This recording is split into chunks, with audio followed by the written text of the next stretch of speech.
What's up guys, Mike here, the Detroit Borg, checking out the brand new HTC 10. This is HTC's flagship smartphone for 2016 and has many of the flagship specs we've come to expect from phones this year and some additional new features that really stand out. Now before we talk about those, let's get to the unboxing. And the box itself is very familiar for HTC. It's kind of this flat style box with a dimpled pattern along the top. And of course along the back we'll find all of our specs highlighted. Let's go ahead and peel off the plastic and lift the lid. And the first thing we will see is our brand new smartphone still wrapped in its plastic. And the plastic does highlight some of the ports and features. Of course, peeling it off, we get a very familiar HTC design, but it has been beefed up here. So HTC is one of my favorite designers in terms of smartphones. So they've done a really nice job with this all aluminum unibody design with this prominent chamfer along the back edge. Really good looking phone. It definitely stands out as one of the best looking phones on the market today. But before we talk about the phone, let's get to the accessories. So getting to the accessories, first thing we need to do here is lift up the tray. And beneath that, we'll find all of our neatly arranged and compartmentalized accessories. So removing that divider, we'll find our power adapter. This is a quick charge 3.0 adapter, which works with a USB Type-C cable included.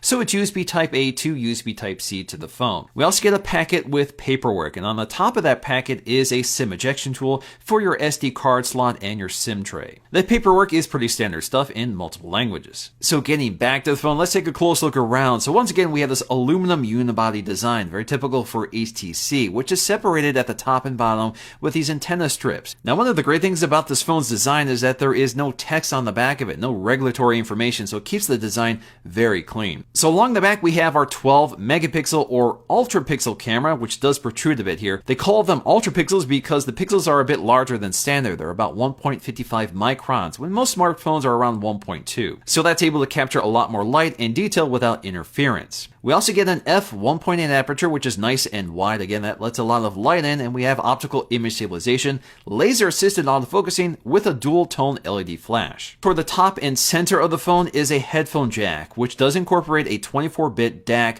which works with Dolby audio processing to deliver really impressive performance, and a lot of this is handled on the software side, and we'll talk about that when we do the walkthrough. Now, there is a plastic trim piece up here, which is used for radio transparency, but gone this time is an infrared blaster, so you can no longer use this phone to control your AV equipment. Along the right side, we have our power and volume rocker. So the power button has a raised texture, which makes it easy to distinguish between that and the volume rocker just above it. Right above that, we have a nano SIM tray. And on the opposite side, we have a micro SD card slot, which supports up to 2 terabytes of storage. And the great thing here is that HTC does support adaptable storage on Android Marshmallow, which is nice to have. Now, my only complaint here is that these trays don't sit quite as flush as some other flagship smartphones. Toward the bottom of the phone, we have a USB Type-C connector, which supports Quick Charge 3.0 for faster charging. We also have a microphone in addition to one of the speakers. So the speaker toward the bottom acts as sort of a subwoofer. It's a lower frequency speaker, while the speaker on the front, or the earpiece speaker,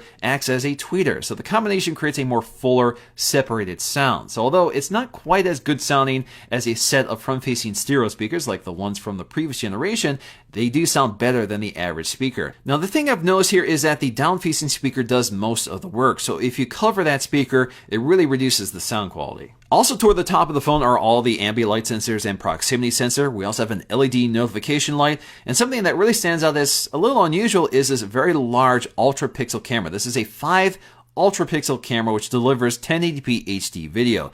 Now, the unusual thing here is that this is optically stabilized. This is the first front-facing camera to feature optical stabilization. That's fantastic for vlogging or if you're shooting video while walking with your phone. It's a really nice feature to have, and we'll test it out a bit later. Also on the front are the off-screen Android keys, and toward the center is a home button, which is also a fingerprint scanner.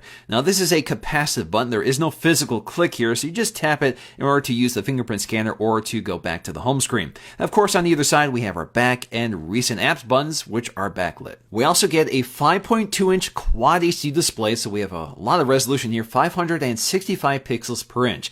It's using a Super LCD5 panel, so we have more vibrant colors than the previous generation, and it's a bit brighter with deeper blacks, but it's still an LCD display, so it's not quite as stunning as a Super AMOLED display with those deep blacks and more vibrant colors.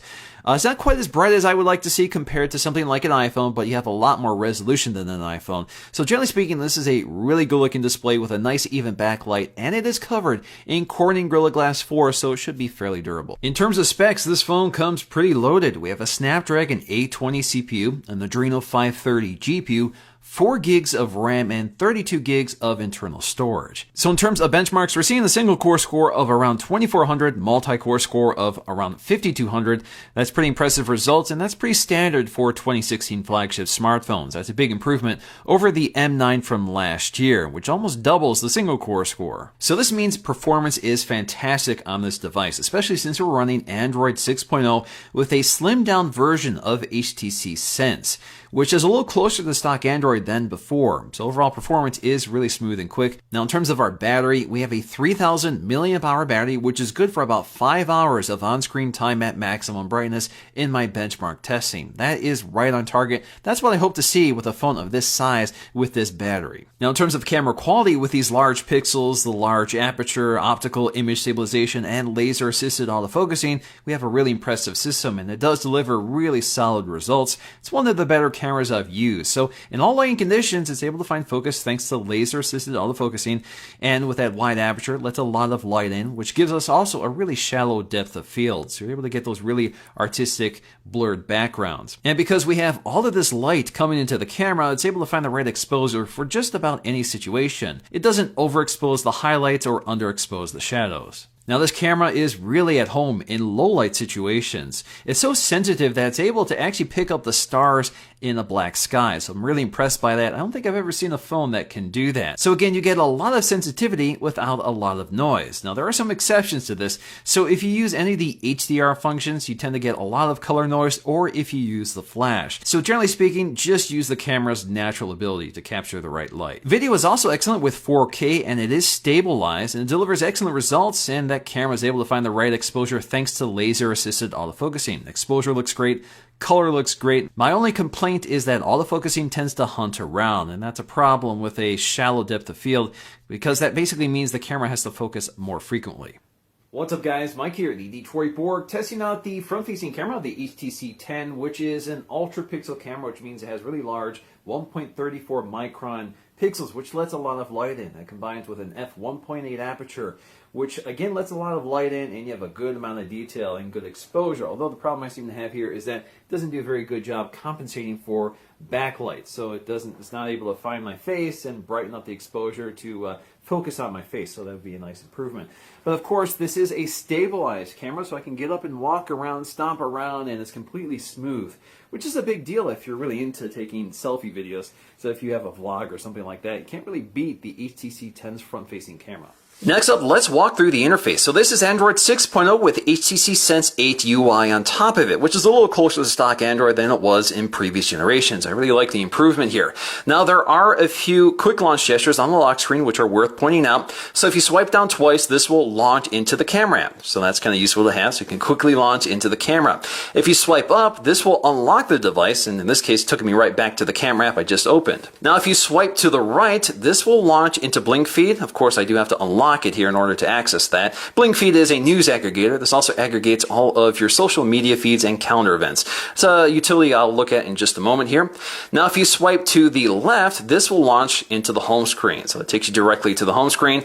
And of course, you can also double tap to wake it up, double tap to put it back to sleep. Now, you have to keep in mind that these quick launch gestures aren't on by default. Some of them are there, but some of them are turned off. So if you want to turn them on or turn them off, you have to go to Settings, go to your display gestures and buttons setting panel, and go down to motion launch gestures. So you can see we have 5 of them we can scroll through, and you can unpick the ones you want turned off or turned on. Also, from the lock screen, you can quickly launch into your favorite apps, and you can change these by going to the home screen and changing the apps that appear in your dock. Now, speaking of that fingerprint scanner, you can see it responds really quickly here. This is a capacitive button. There is no mechanical action here. So all I have to do is tap the button to wake it up, tap longer in order to unlock it. So it's not the fastest fingerprint scanner in the world, but it is pretty reliable here. So again, you can see it unlocks. It takes us right to the home screen. Now, by default, if you just tap the home button with any finger, this wakes it up. So if you want to turn this off, you can.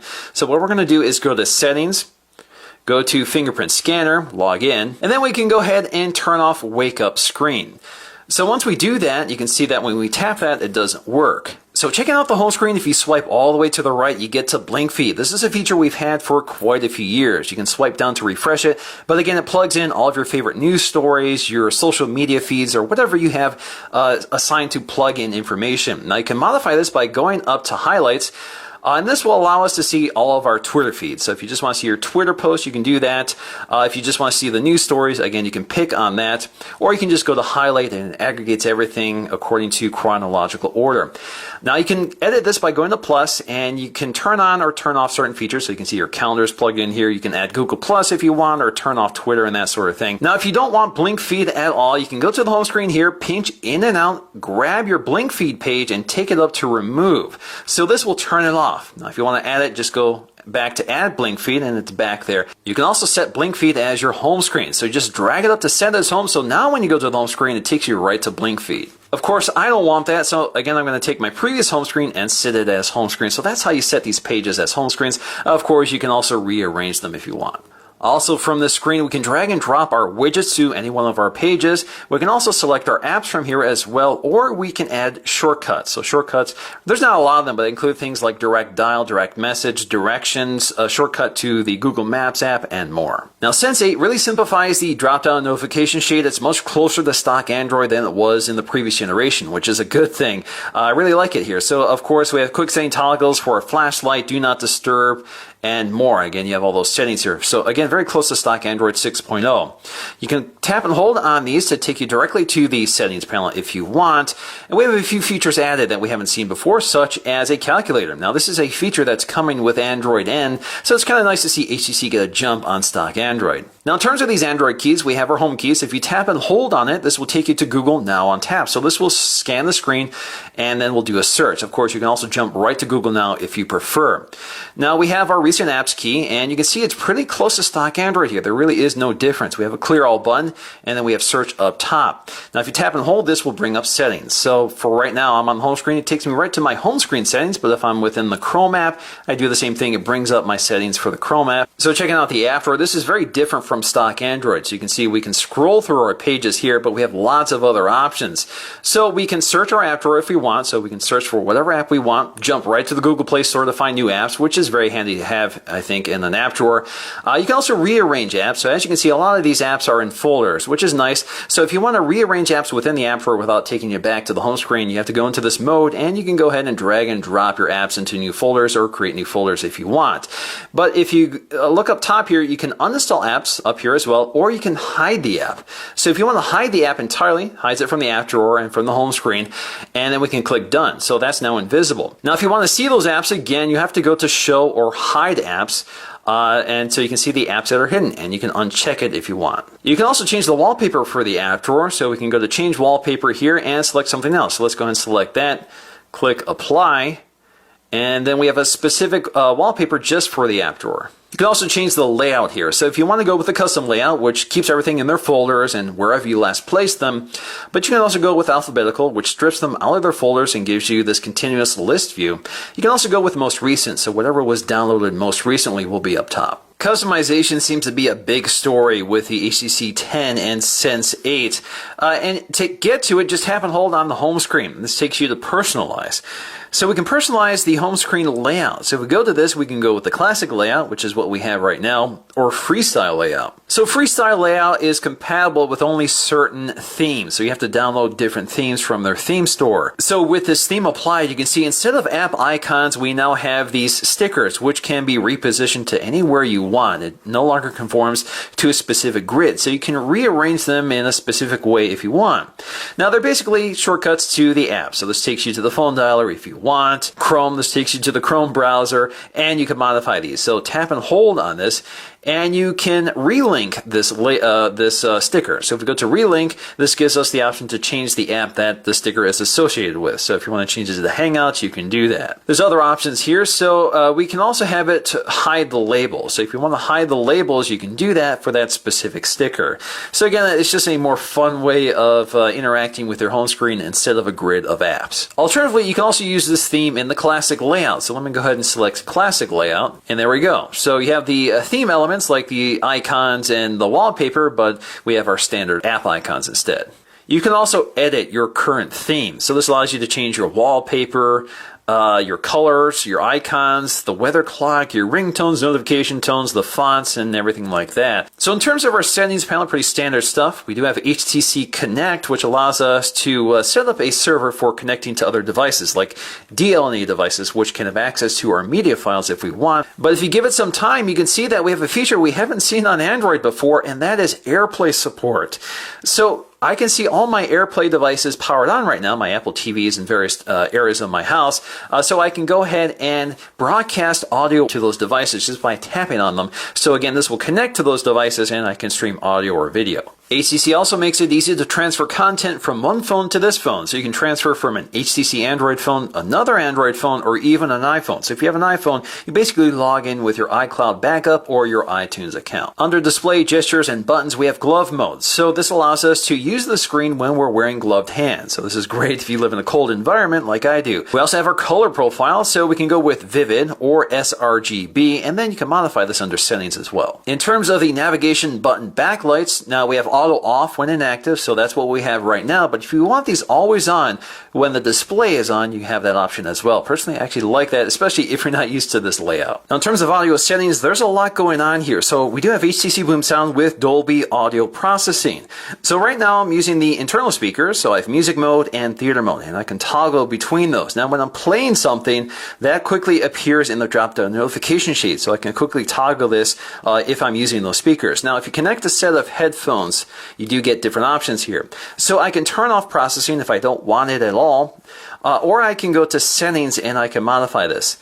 So I can go to personal audio profile and I can calibrate my headphones to my ears using this device. So I have two ways of doing this. I can use the quick method, which basically answers a bunch of questions like how old are you, what kind of music do you like to listen to, do you listen to music in a noisy or quiet environment, or I can listen to frequencies, and this will coach me through the frequency scale, and I basically adjust the volume until I can hear the frequency, and once you save that profile, you can basically save it for each set of headphones. Under power, this is where we'll find our power saving modes. So if we tap on this, we can actually modify how this behaves. So this can automatically kick in at certain battery levels. So right now that's set to 15%. We also have extreme power saving mode, which again you can activate from the drop down shade. And you can also modify when this kicks in at certain battery percentages. Next, I want to take a look at the Sense 8 keyboard because it has a lot going on here. Of course, we have tracing, so if you just want to quickly swipe text, you can do that.